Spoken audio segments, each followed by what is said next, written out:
Hello friends, food Shiva channel में आप सबનું સ્વાગત છે। હું છું તૃપ્તિ। આજે આપણે સુખડી બનાવીશું। ઘઉંના લોટની સુખડી બનાવવા માટેનું પરફેક્ટ માપ જોઈએ। અહીં આપણે 2 કપ ઝીણો જે આપણે રોટલી દળવા માટેનો લોટ આવે છે એ લઈશું। જો 2 કપ લોટ હોય તો આપણે 1 કપ લોટ હોય એના પ્રમાણમાં પોણો વાટકો ઘી લઈશું। તો અહીંયા આપણે 1.5 વાટકો ઘી અને સાથે સાથે આપણે 1.5 વાટકો ગોળનું પ્રમાણ તમે તમારા ટેસ્ટ પ્રમાણે વધારે ઓછું કરી શકો છો। સાથે જ આપણે સુખડીની અંદર 1 ચમચી સૂંઠ ઉમેરીશું અને એ ઉપરાંત ડેકોરેશન માટે બદામની કતરણ। બોટમ કઢાઈ લીધી છે। કઢાઈમાં ઘી પોણા 2 વાટકો મૂકી દીધું છે। ત્યારબાદ ઘી ગરમ થાય એટલે આપણે એમાં લોટ ઉમેરી દઈશું। અહીંયા આપણે લોટને શેકીને ત્યારબાદ જ સુખડી બનાવીશું। ગેસની આંચ મીડિયમ રાખીશું અને આમ જ આપણે લોટને હલાવીશું। આપણે સુખડી બનાવીએ અથવા તો શીરો બનાવીએ ત્યારે ગેસની આંચ એકદમ મીડિયમ રાખવાની છે અને મીડિયમ આંચે જ લોટને શેકવા દઈશું, જેના કારણે એક કણી હોય એ શેકાઈ જાય, લોટ ફૂલાઈ જાય અને આપણી સુખડી છે એકદમ સોફ્ટ બનશે, એકદમ ક્રિસ્પી પણ બનશે અને સાથે સાથે મોઢામાં ઓગળી જાય એવી બનશે।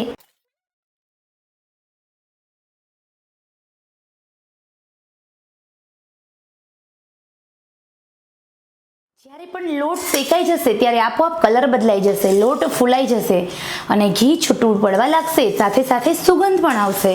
એટલે આપણે સમજી લેવાનું લોટ એકદમ પ્રોપર શેકાઈ ગયો છે। તો હવે આપણે લોટને આવી રીતે મીડિયમ આંચે શેકીશું। શેકાતા 4 થી 5 મિનિટનો સમય આરામથી લાગે છે અને હલાવતું એટલા માટે જવાનું છે કે નીચે તળિયે ચોંટી ન જાય।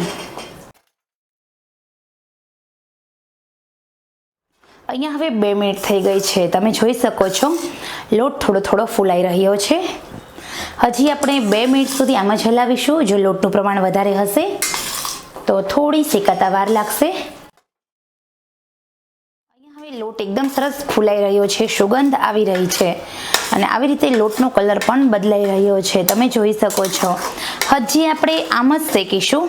પ્રોપર લોટ શેકતા આપણે 4.5 થી 5 મિનિટનો સમય લાગ્યો છે।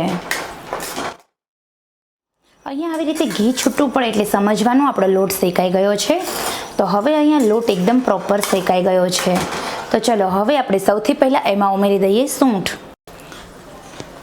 આવી રીતે 1 ચમચી સૂંઠ ઉમેરશો તો પણ રોગ પ્રતિકારક શક્તિમાં વધારો થશે અને આમ પણ અત્યારે કોરોના વાયરસ જેવી મહામારી હોય ત્યારે તમારા બાળકો જો સૂંઠ ન ખાતા હોય તો આવી રીતે તમે સૂંઠ ખવડાવી દો।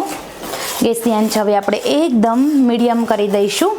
સૂંઠ ઉમેર્યા બાદ હલાવી લઈએ અને હવે ગેસ આપણે બંધ જ કરી દઈશું। ગોળ ઉમેરી દઈશું અને માત્ર ગોળ ઓગળે ત્યાં સુધી હલાવીશું, નહીંતર ગોળનો પાયો આવી જશે અને આપણી સુખડી વધારે પડતી કડક બની જશે।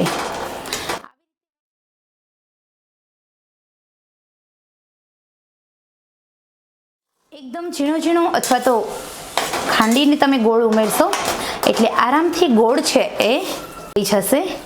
તમે જોઈ શકો છો ગોળની એક પણ કણી દેખાતી નથી। ગોળ એકદમ સરસ ઓગળી ગયો છે। ગોળ ઓગળે આવી રીતે એટલે આપોઆપ આપણી જે લોટનો કલર હોય, સુખડીનો કલર હોય બદલાઈ જશે અને આવી રીતે એકદમ જાળીદાર સુખડી દેખાશે। એટલે સમજી લેવાનું કે આપણો સુખડીનો પાયો પરફેક્ટ છે। તો ચલો હવે આ તૈયાર થયેલી ગરમા ગરમ સુખડીને આપણે એક વાસણમાં કાઢી લઈશું અને એના મનગમતા પીસ કરી લઈશું। સુખડી બનાવવા માટે હવે આપણે સુખડીને પાથરી લઈએ। તો આવી રીતે આપણે એક ટીન લઈશું, તમે પ્લેટ પણ લઈ શકો છો, ઓઇલ વડે ગ્રીસ કરી લીધું છે। આવી રીતે આપણે સુખડીને ફેલાવી દઈશું। ગોળનું માપ, ઘીનું માપ, લોટનું માપ બધું પરફેક્ટ છે અને આ ગરમા ગરમ સુખડી છે એ ખાવાની ખૂબ મજા આવતી હોય છે। આ સુખડી તમે સ્ટોર કરી શકો છો 1 મહિના સુધી એકવાર બનાવીને। તો અહીંયા આપણી સુખડી એકદમ સરસ રેડી છે। હવે હું બદામની કતરણ વડે ડેકોરેશન કરું છું, જે બિલકુલ ઓપ્શનલ છે। બદામની કતરણને આવી રીતે થોડી થોડી પ્રેસ કરીશું, જેના કારણે સુખડી પર એકદમ સરસ રીતે ચિપકાઈ રહે। સુખડી નોર્મલ ઠંડી થાય એટલે આપણે પીસ કરી લઈશું કે જ્યારે સુખડી એકદમ ઠંડી થઈ જશે ત્યારે પીસ બરોબર નહીં પડે। હવે આપણે એકદમ ઠંડી થવા દઈએ। તો અહીંયા આપણે જોઈએ તો આપણી સુખડી છે એ એકદમ સરસ ઠંડી થઈ ગઈ છે. તો અહીંયા આપણે સુખડીના એકદમ સરસ પીસ પડી રહ્યા છે. ચલો હવે આપણે સુખડીને સર્વિંગ પ્લેટમાં લઈ લઈએ. તો અહીંયા આપણી દાણેદાર અને એકદમ સરસ ક્રિસ્પી સુખડી બનીને તૈયાર. તમે પણ આવી રીતે સુખડી બનાવી અને ઘણા સમય સુધી સ્ટોર કરી શકો છો. તો મિત્રો, આજની આ રેસીપીનો વિડીયો ખરેખર પસંદ આવ્યો હોય તો બને એટલી વધારે લાઇક કરો, શેર કરો અને સાથે સાથે મારી ચેનલ સબસ્ક્રાઈબ જરૂર કરશો.